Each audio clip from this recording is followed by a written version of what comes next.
welcome to our podcast, How Therapy Works, a non-denominational guide to psychotherapy for new and experienced therapists. We're here to help you understand what's going on in your sessions and what to do next. This is a standalone podcast as well as a chapter-by-chapter companion guide to Dr. Smith's book, Psychotherapy, A Practical Guide. I'm Dr. Jeffrey Smith. That's Jeffrey with an E-R-Y. I'm a psychiatrist and associate professor of psychiatry at New York Medical College, and we're here to relieve some of your anxiety about being a therapist. And I'm Amelie Southwood, a mental health counselor in private practice, experiencing a moderate amount of anxiety about being a therapist. This podcast is a companion to part 2 of chapter 4 in the book. So, Dr. Smith, we ended the last podcast at addictions. And then in chapter 4, you go on to describe helpers. Helpers include primary emotions and impulses, conscious-based emotions of shame and guilt, and automatic thoughts. And 9, you list as primary emotions and impulses. Could you tell us a lot more about that, please? Okay, so you remember on that visual diagram that I painted in the last podcast, and over on the right, there's that mirror of consciousness, and it looks like the instinctive mind has a lot of different ways that it uses to influence our conscious choices of behavior. And so if you think of these next EDPs are helpers, they're things that the instinctive mind is using to try to get our conscious decision making to go in the direction that our instinctive mind thinks is going to be good for us. So the first group of those are impulses, and I'm just going to talk about impulses here, not primary emotions. That's going to come a little later. Impulses are when an idea pops into your mind that, I'd like to do such and such. Where does that come from? Well, it comes from your instinctive mind that thinks you ought to do such and such. And so in treatment, we may come to a point of helping the person realize that they don't have to do that. They don't have to follow an impulse. You don't have to take a drink, or you don't have to hurt somebody. Then if we go to number 10, should we do that? Or do you Sure. Conscious-based emotions, shame, or guilt. Those are big ones. Yes. And if you read a lot of the literature doesn't make much of a difference between core values and beliefs, but they're really different. Values, we'll have a whole chapter on this, but values are very hard to change, and people feel very threatened if you suggest that their values aren't healthy. And yet, a lot of our values are unhealthy. Like the guy who has to be a tough guy no matter what. And that often is maladaptive. It's dysfunctional. So the way the conscience works is when you go against your values, you feel shame and guilt. And when you go with your values, you feel pride. And that's a kind of a self-contained reinforcement system. And so when we see inappropriate shame or guilt, for example, which is very, very common, that means that there's values underneath that. There are values that are causing that shame and guilt. So if we're going to be able to change the shame, you can't just do that directly. You're going to have to do something about the attitude or the value that's behind it. For example, if somebody feels ashamed of their body, let's say, then behind that is a value system that says your body has to be perfect in order for you to be lovable or whatever it is. And we're going to have to identify that value and work on changing that. And values are very, very challenging to change. A belief, for example, might be likes and dislikes. Those are easier to change. Or even a belief that something bad happened because, let's say that the parents got divorced because I did such and such. That's a belief. That's easier to change than a value. Then I'm fundamentally a bad person. That's really hard to change. So if we're going under the emotion and addressing the value, I wonder how effective would CBT be with that? As long as we use it, I would say, with a lot of cultural sensitivity. Yeah, at least CBT recognizes that there is such a thing as a core value. Mm-hmm. And so that really often does direct it in the right direction. my point here is just to recognize that when you see a problem related to shame or guilt, those are not primary feelings. Those are feelings that are generated in the cortex. They're not feelings that we share with other mammals. They're rather special feelings, pride, shame, and guilt. And those are indicators that we're dealing with something that's has to do with internalized values. Those feelings always come as a result of a judgment of some sort. So the point here really is that when you recognize guilt, shame, pride, you're dealing in the realm of values, and making any changes in that area, you just know at the outset that it's going to be hard work. And even if you make changes, it may take, there may be relapse. It's pretty easy to get back to, let's say if you have low self-esteem, that there's an attitude internalized that you're not worth very much. Even if you start acting like a person who's worth quite a bit and feeling better, if a couple of bad things happen, you're going to go right back to that old feeling again. That's the way it relapses, where some of the emotional healing we're talking about is permanent and is not subject to relapse, but these things usually are.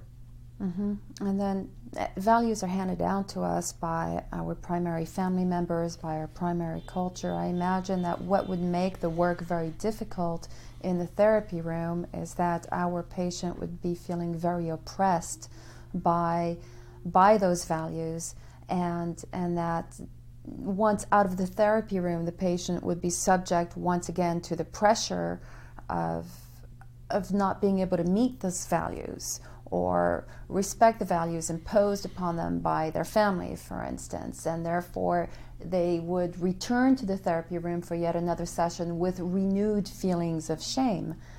It does sound like a really tall order. But values are not as much imposed as they are eagerly soaked up. Yeah. Because what triggers values to be internalized? It's attachment anxiety. It's the need to reinforce the attachment. Mm-hmm. 15% of my caseload in Suffern comprises people from the Hasidic community. Uh-huh. And they are being ostracized or just are completely at odds. Yeah. Their personal truths with their communities. Yeah.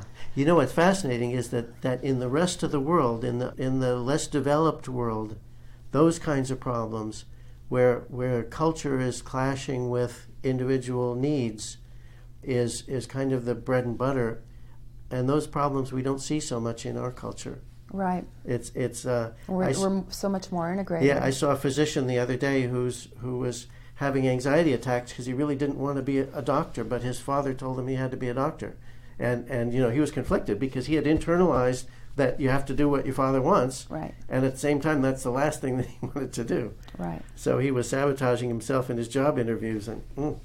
Okay. 11, automatic thoughts. Tell us a little bit about those, please. Okay, so automatic thoughts, I mentioned before, CBT calls them automatic thoughts, and psychodynamic therapy calls them free associations. But it's useful to think that thoughts often pop into your mind just for the purpose of steering your behavior. Automatic thoughts are also the source of all of the traditional defenses like projection and denial and things like that. And so one of the things that I think is really important to realize is that EDPs are defenses, but the EDP is a much, much, much, much broader concept than traditional defenses. The defenses that Anna Freud named, those ones that I just mentioned, are all automatic thoughts. Those are ways that the mind comes up with to distort reality in order to get away from some uncomfortable emotion. But distorting your thoughts is only a tiny, tiny fraction of all of the different ways that the instinctive mind has of defending us against uncomfortable feelings. And especially in our culture, behavior, action, doing things, just do it. Doing is a much more powerful source of avoidant behaviors, of avoidance, than distortions of thinking. So it is useful to think that when you hear irrational thinking, whatever kind it might be, if it's not coming from a judgment, then it's probably some automatic thought that is trying to direct us away from an uncomfortable feeling. And these are frequently pretty good indicators of what that feeling might be. By the time it comes up in the form of automatic thoughts, those are often fairly easy to trace back to what they're about and what triggered them.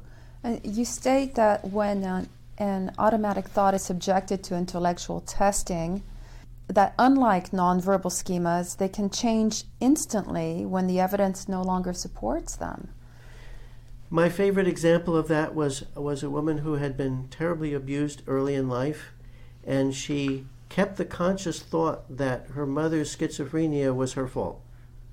She didn't really evaluate it because the thought was just there, and she didn't really articulate it to herself, but it was there, and she blamed herself for her mother's illness, and therefore her own suffering was her fault, and that kept her rage in check. And one day, her father, who had abandoned the family early in her life, came back and mentioned to her that her mother had been hospitalized before she was born. She suddenly fell into an uncontrollable rage within seconds. And when it all dissipated, it finally became clear what had happened. But it was, to me, one of the most clear-cut instances where an idea had changed instantly when the evidence changed. And that's in such strong contrast to things like values, which don't change easily at all, even if circumstances change. So it was really an interesting thing for me to observe, at the same time as it led to being able to heal the anger, since now it was accessible in the form of an affect. Symptoms that we can recognize in the room. Okay, good. I'm going to explain a little bit. So far in this catalog, going back to the last podcast even, we've been talking about EDPs, entrenched dysfunctional patterns, because those are really the things that we work with in psychotherapy. And if you may have noticed that we've stayed away from diagnosis, we've stayed away from disorders, because disorders are really, from the medical model, they're collections of symptoms, and maybe that's what people walk in the door with. But what we need to work with are the ways people avoid uncomfortable feelings. Well, the section on symptoms is really about situations like depression, where diagnosis really is relevant, because people come with depression has a lot of changes in a person's biology. You know, we feel low, we don't feel like doing anything, we're low energy, it slows us down, and so using a diagnostic term like depression or anxiety is really relevant. It's meaningful. However, does psychotherapy take away depression? No. Does psychotherapy take away anxiety? No, it doesn't. What it does do is we help people to react in a healthier way to the things that are going on in their mind and their body that they don't have control over. So we're addressing the way people cope with depression and the way people cope with anxiety. And maybe in the long run, when you cope in a more healthy way, the depression starts to lift and the anxiety gets less troublesome. So how you cope is really important, but we're not directly trying to cure those problems in themselves. But nonetheless, when a patient comes in the door and says, I'm feeling depressed, or I'm terribly troubled with anxiety, you know, we'd be silly not to address those things, or at least how people cope with them. And one of the things that I tell people right from the outset is that what psychology has discovered in the last 30 years or so is the more you try to make those bad feelings go away, the worse they get. So mostly the key to coping with them better is to be able to accept that that's what your mind and body are doing. They're feeling depressed or anxious or something like that. And we need to acknowledge and accept those feelings, but not let them govern our behavior and our reactions. So that's kind of in a nutshell, that's really where we're going here. So could you elaborate a little bit about depression? Interestingly, you write about depression of two different dynamics that can occur with depression. In one dynamic, you write, the non-conscious problem solver tries to avoid the toxic feelings of helplessness imposed by circumstances by pursuing defeat and helplessness, thus turning passive to active. In the other, the strategy is to avoid unacceptable anger at others by raging at the self. Okay, those are two really kind of classic dynamics. One is identification with the aggressor, where it is a very natural reaction for us to incorporate other people's negative attitudes towards the self and turn against the self. I'm a terrible person, I'm not worth anything, and then act on that. And so that's one thing, and it can sort of snowball into real feelings of depression. And the other one is sort of the classic thing where depression is turning anger against the self, where somebody learned, let's say in childhood, that it wasn't safe to be angry. You'd better not, but anger is something we can't really control, and so instead it gets turned against the self again. I'm a terrible person. I'm not worth anything.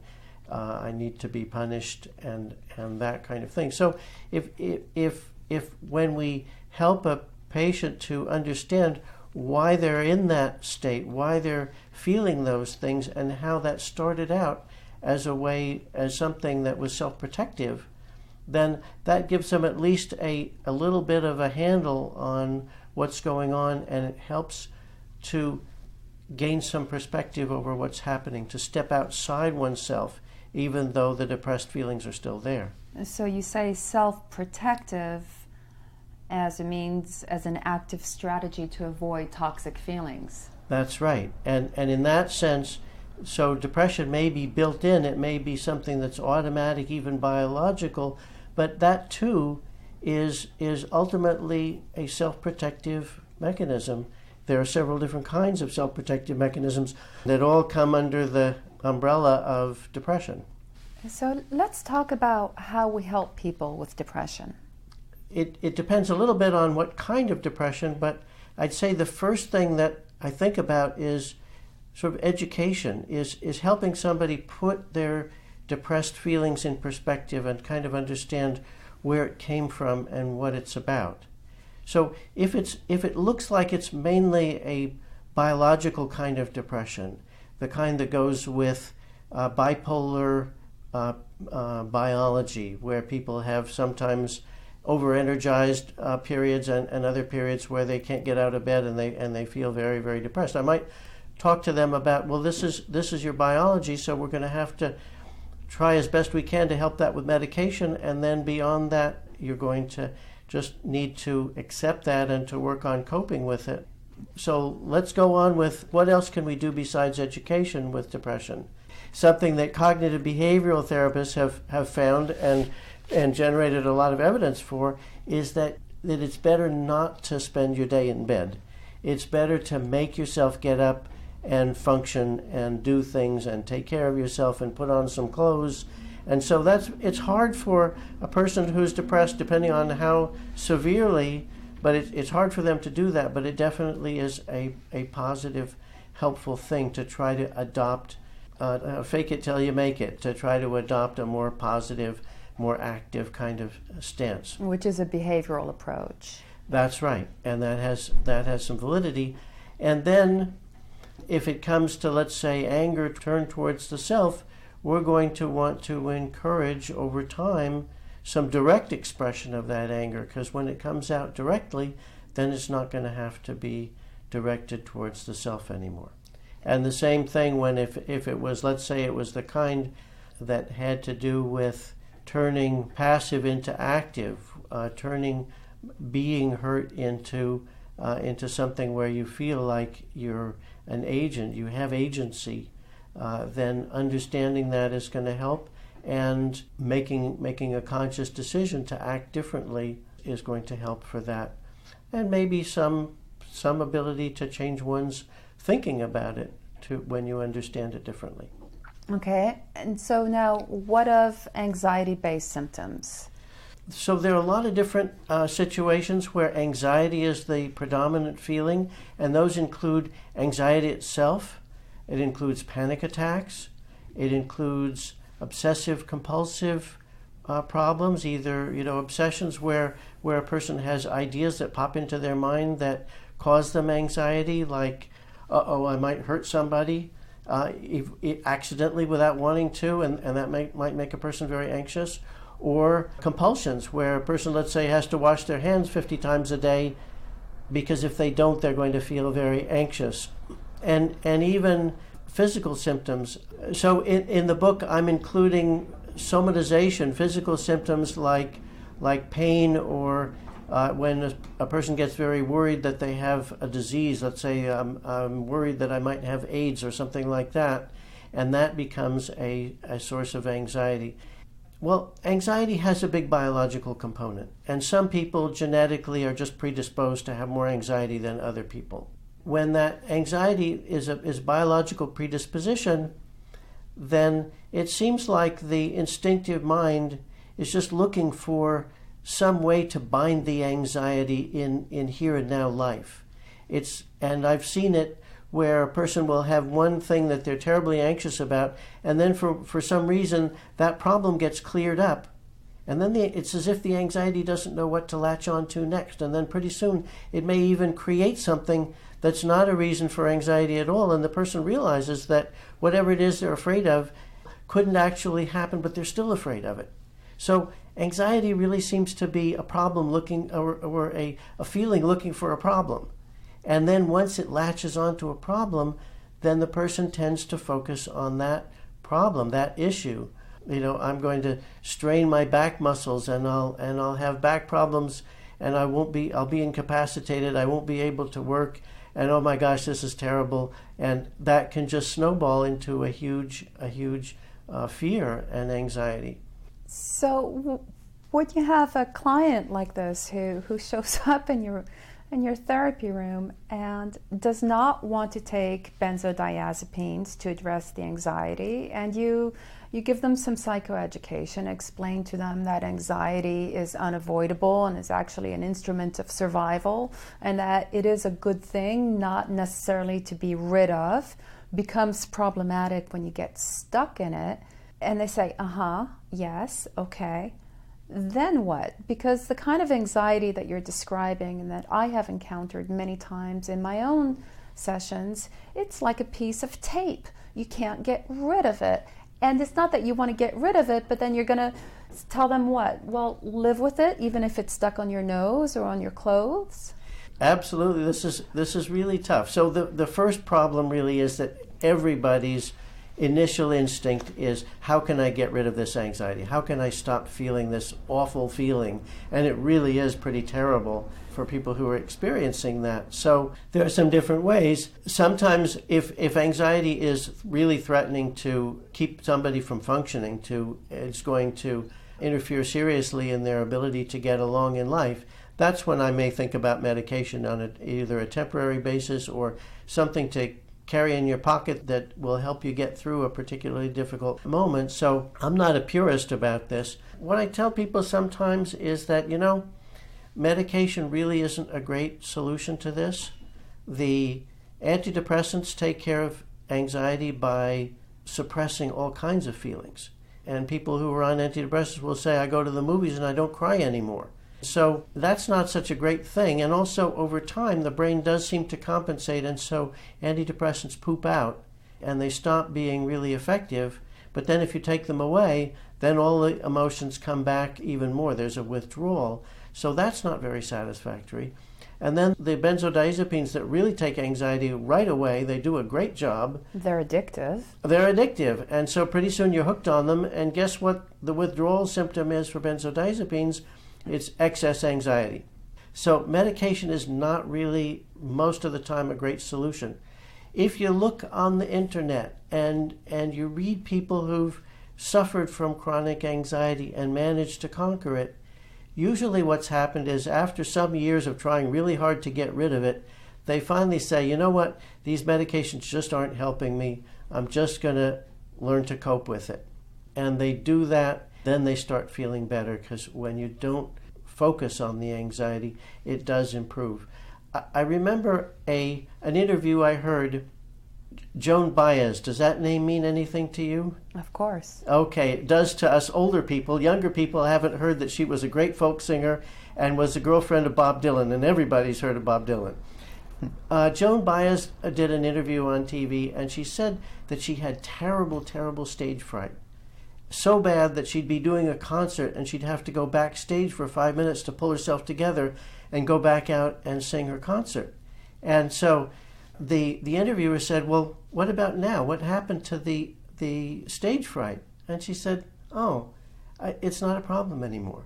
I've seen it too. It's anxiety may take years to diminish, but it does. And so it's a tough thing to say to somebody who's really suffering from their anxiety in the here and now, and it's very painful. But the truth is, it may be that the best solution is really to keep on working at mindfulness, at distancing from the anxiety. I'll say a little bit about mindfulness, because we think about mindfulness these days as something that comes from Buddhism. But I think of mindfulness as something that comes from the first years of your life. Because think about what happens when a child is 1 or 2 and in a lot of distress. Then they cry, and then mom comes, or whoever the primary caregiver might be, and says, "Oh, I'm so sorry. Let me hold you. You're feeling so terrible." And so mom, in understanding, reflects back a point of view about the distress that is an outside perspective. I see you hurting. I understand you hurting, and it's going to be okay. And that's exactly what mindfulness is about, is stepping outside yourself, looking at yourself, and knowing that it's going to be okay. So it may be Buddhism, but maybe Buddhists just discovered something that mothers have known all along. Either way, it's when you're feeling something like anxiety, you're inside it, you're inside yourself, you're focused on that bad feeling, and what helps is to be able to use your knowledge, use your another person to step outside yourself and to see it as kind of a wave of feeling, like surfing a wave.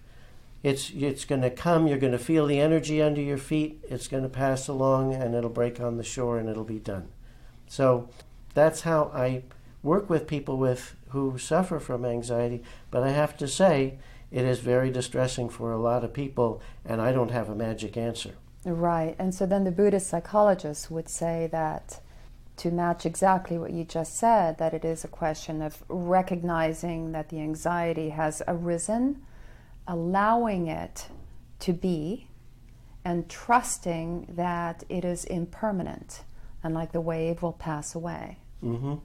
That trust is easier for people who've had a good experience in their childhood, because they've internalized what we call basic trust. They've internalized that sense of having a mom there who understands.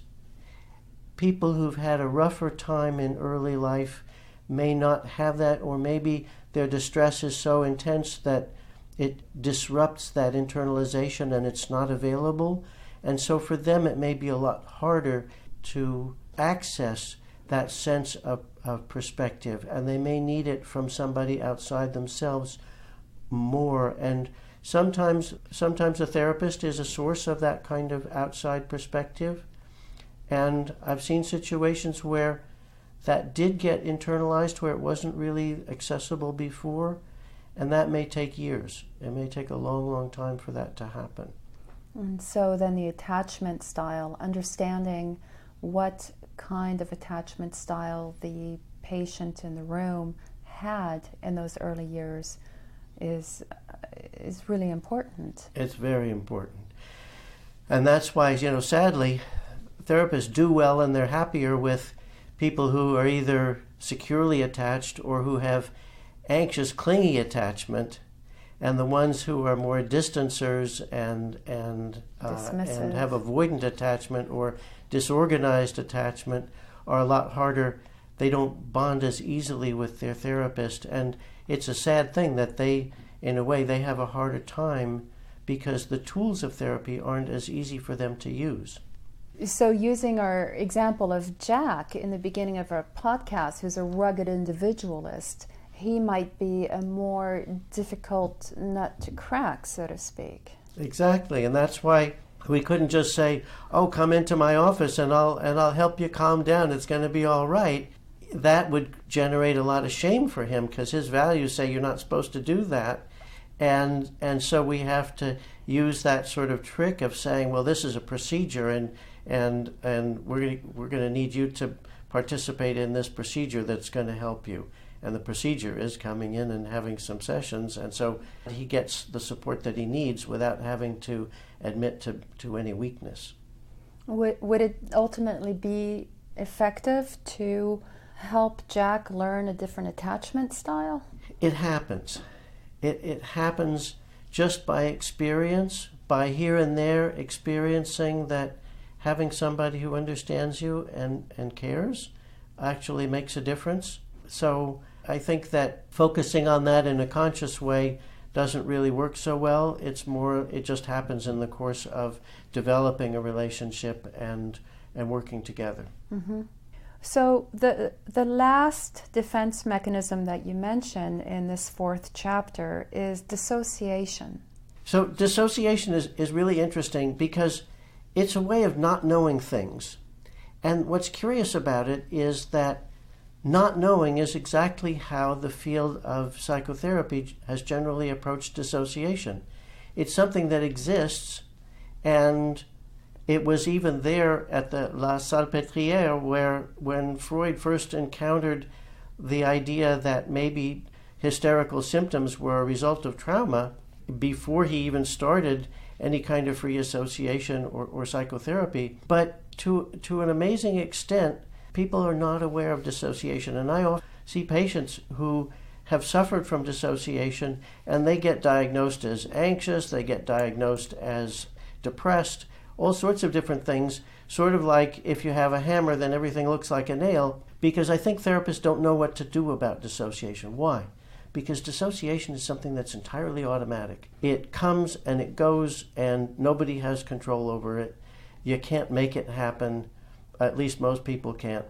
It is similar to hypnosis, but the common kind of dissociation is what you see on television when there's been a disaster and people are wandering around looking like zombies. Right. And why do they look like zombies? Because their feelings are compartmentalized somewhere else.